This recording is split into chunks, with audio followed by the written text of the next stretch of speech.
Okay, so I think we start.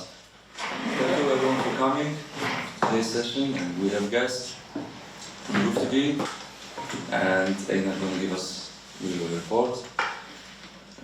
Og þannig hefst fundur líklega eina ráðsins í sveitarstjórnum landsins þar sem eingöngu töluð enska.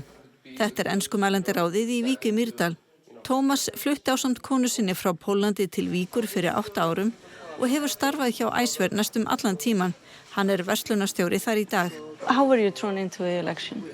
I was approached by guys from the Tbilisi and asking me, like, first it was just like, maybe you want to have a photo, you know, something like very shy. And I was like, oh, okay, like, no problem. I know the guys. I like the guys. But then it became kind of a serious thing, you know, like, okay, what can we do, you know, to what people want, you know, what foreigners want, really.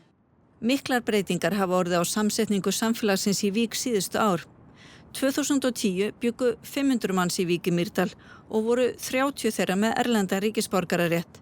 Núna búa þar 950 manns og 570 þeirra eru með erlenda ríkisborgararétt. Í sveitarstjórnarkosningunum í fyrra voru reglur rýmkaðar þannig að erlendi ríkisborgarar þurftu bara að hafa búið í 3 ár í sveitarfélagi en ekki 5 til að öðlast kosningarétt.